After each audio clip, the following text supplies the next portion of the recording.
আলো ছড়িয়ে পড়ে রাফি এখন আর শুধু একজন মানুষ নয়, সে একটি উদাহরণ। তার কথাগুলো, তার আচরণ ধীরে ধীরে আশপাশের মানুষদের বদলে দিতে শুরু করেছে। একদিন তার পুরনো স্কুলে থেকে তাকে আমন্ত্রণ জানানো হলো অনুষ্ঠানে। বিষয়ক এক অনুষ্ঠান, কথা বলার জন্য মঞ্চে দাঁড়িয়ে চারপাশে তাকিয়ে রাফির চোখে ভেসে উঠল নিজের শৈশবের ভয়, অপবাদ, একা হয়ে যাওয়া দিনগুলো। সে শান্ত কণ্ঠে বলল, আমি এখনো এসেছি শিক্ষা হতে নয়, সাক্ষী হতে।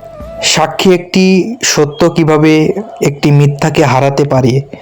নিচে বসে থাকা ছাত্রদের মধ্যে কেউ কেউ চুপ করে ভাবছে, কেউ কেউ মাথা নাড়াচ্ছে। তো কারোর জীবনে আজও এই কথাগুলো দরকার ছিল। অনুষ্ঠান শেষ, দেয়ালে নতুন করে লেখা হলো, সত্য বলা, অপবাদ দিও না, মানুষ হও। রাফি স্কুলের গেট বেরিয়ে সূর্যের আলো ঠিক তার পিঠে পড়ছে। সে বুঝলো একটি গল্প শেষ হলো, সত্যর কাজ কখনো শেষ হয় না। কারণ আজ সে সত্য বলা হলো, কাল তা কারো সাহস হয়ে উঠবে। সত্যর প্রভাব। রাফি কলেজে শেষ করে কর্মজীবন প্রবেশ করলো। নতুন শহরে নতুন মানুষ, কিন্তু পুরানো শিক্ষা। সত্য বলা, মিথ্যা অপবাদ প্রভাবিত করার সাথে নিয়ে গেছে সে। একদিন অফিসে একটি ভুল বোঝাবুঝি হয়। একজন সহকর্মী রাফির বিরুদ্ধে ভুল অভিযোগ তোলে। আগের দিনের রাফি হতাশ হতো বা চুপ থাকতো, কিন্তু এখন সে সাহসী। আমরা আগের পুরো তথ্য যাচাই করি, তারপর সিদ্ধান্ত নিই। রাফি শান্ত কণ্ঠে বলল। সহকর্মী অবাক, কিন্তু সত্যটা ধীরে ধীরে বেরিয়ে আসে। রাফির সত্যতা, ন্যায় সবাইকে শিক্ষা দেয়। একদিন রাফি বুঝলো সে শিক্ষা সে শৈশব পেয়েছিল, তা কেবল স্কুল নয়, জীবনের প্রতিটা ক্ষেত্রে তার সাথী।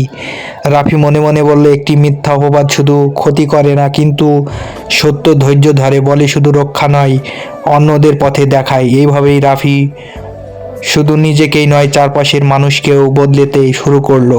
তার পুরনো স্কুলের বন্ধুরা আজ থেকে তাকে উদাহরণ হিসাবে স্মরণ করে। সত্যর প্রভাব কখনো ক্ষয় হয় না। 70-20 বছর কেটে গেছে। রাফি এখন একজন সামাজিকভাবে ছোট ছোট গ্রামের শহরের যাতায়াত করে। সে মানুষের সত্য নয়, মিথ্যা অপবাদ থেকে দূরে থাকার শিক্ষা দেয়। একদিন গ্রামের একটি স্কুলে অতিথি হিসেবে ডাক পাওয়া গেল। মঞ্চে দাঁড়িয়ে রাফি সবাইকে বলে, একটি মিথ্যা অপবাদ একজনের জীবনে বদলাতে পারে, কিন্তু একটি সত্য সাহসী বলার সিদ্ধান্ত অনেক জীবনকে রক্ষা করতে পারে।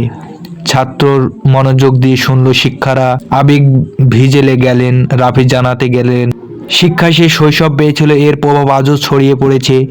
ছোট নিশা এক সময় রাফির পাশে দাঁড়িয়েছিল। সত্য বলার জন্য আজ তার মতোই স্কুলে শিক্ষা দিয়ে সততার পাঠ দেয়। রাফি নিজেকে দেখলো, তার ছোট সাহসিকতা শুধু নিজেকে রক্ষা করেনি, অন্যদের পরিবর্তন করেছে। মিথ্যা অপবাদকে কখনো শক্তি দেওয়া যাবে না যদি আমরা সবাই সত্যকে বেছে নিই। সত্য বলার সত্যর বীজ যেন ধীরে ধীরে চারপাশে ছড়িয়ে পড়েছে। শিক্ষা, মিথ্যা অপবাদ শুধু ক্ষতি করে, সত্যর সাহস চিরকাল শক্তিশালী।